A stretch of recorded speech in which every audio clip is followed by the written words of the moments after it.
Have you ever thought to yourself before going to sleep, tomorrow is the day I'll change. Tomorrow is the day I'll get up early in the morning, have a healthy breakfast, go for a morning jog, breathe fresh air. Tomorrow is the day I want to change to who I really want to be, the best version of myself. Well, change doesn't come easy. You have to incorporate certain habits in your life that'll eventually lead to you becoming the best version of yourself. You'll also have to eliminate certain habits that are hindering your path. Well, how long will it take you to form a new habit or get rid of an old one? Most people will tell you it takes exactly 21 days for a person to form a habit or get rid of an old one. I remember once in high school, one of my teachers told me it takes exactly 21 days for me to form a new habit. And I thought, this is my chance to become a bed maker. I thought that for the next 21 days, instead of getting up every day and yelling, "Mom, please don't forget to make my bed today," I thought I'd do it myself. Day by day, early in the morning, 6 a.m., even on days I was running late, I got up every morning and I made my bed.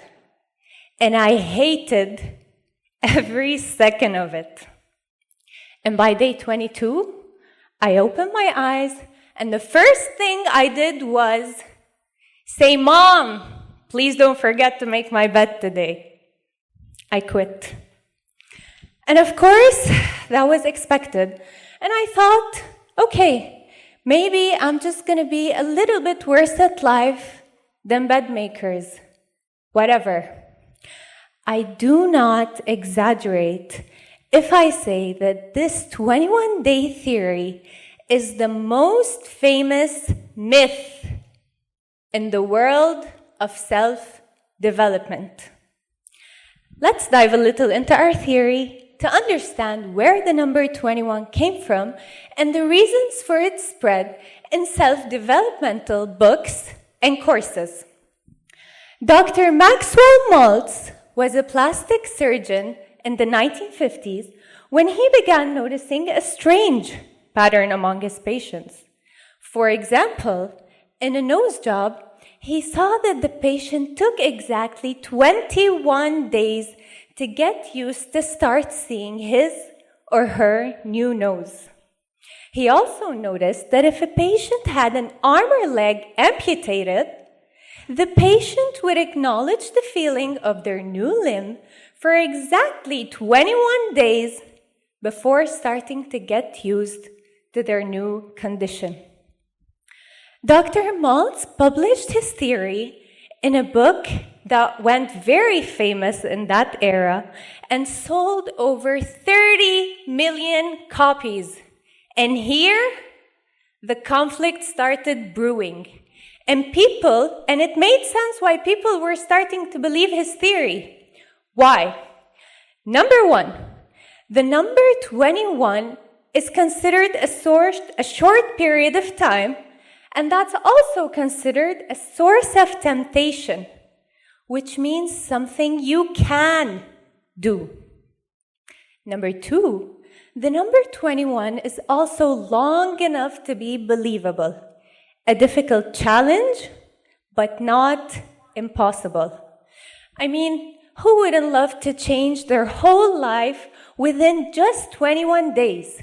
Wouldn't you love to start waking up early in the morning every day? Wouldn't you love to start cooking healthy recipes?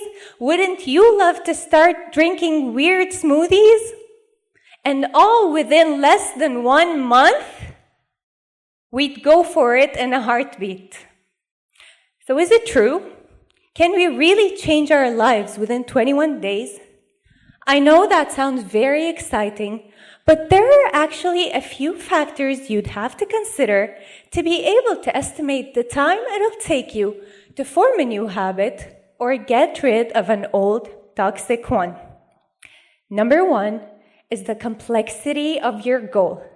If I decide to start eating fruit daily, which is considered a simple habit, I'd probably take less time than if I want to acquire a complex athletic skill, like a tennis serve. Number two, behavior consistency affects the speed of acquisition. Me repeating a certain behavior for 3 minutes a day is different than my friend repeating the same behavior for 30 minutes a day.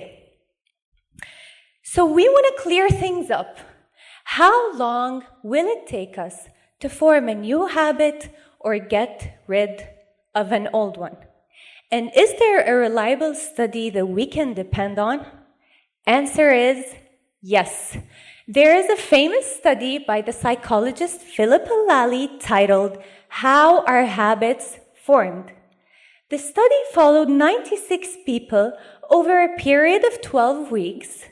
Each person chose a new 12-week habit to work on, such as drinking 3 cups of water before lunch or running for 15 minutes after dinner. After 12 weeks, the data was analyzed to determine the time needed to move from the old habit to start subconsciously carrying out the new one.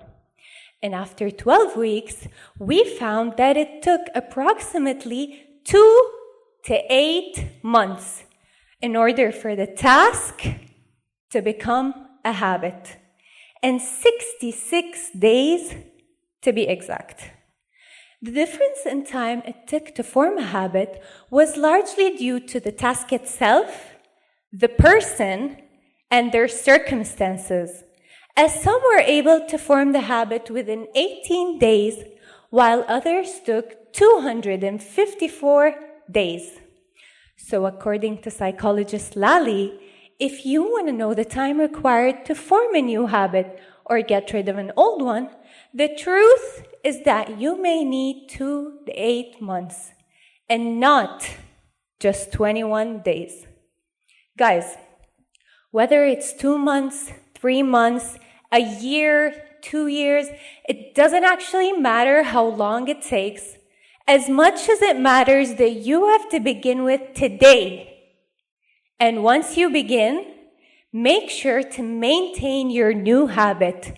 Make it part of your schedule. Set reminders. Create a supportive environment. And most importantly, you don't have to be perfect. Making a mistake once or twice has no lasting effects on your behavior. Actually, that'll give you time not to rush yourself into things. You have to give yourself time and not just rush yourself into becoming a better version. If I want to become a better person, I'll have to commit to the system and embrace the process. That way, I'll commit to making tiny improvements rather than rushing myself too hard into things. Change is not always easy, and it's not always simple. But with enough dedication, any habit can be reshaped. So if you really want it, becoming the best version of yourself, get up today and start working on it. I promise you'll get there. Thank you.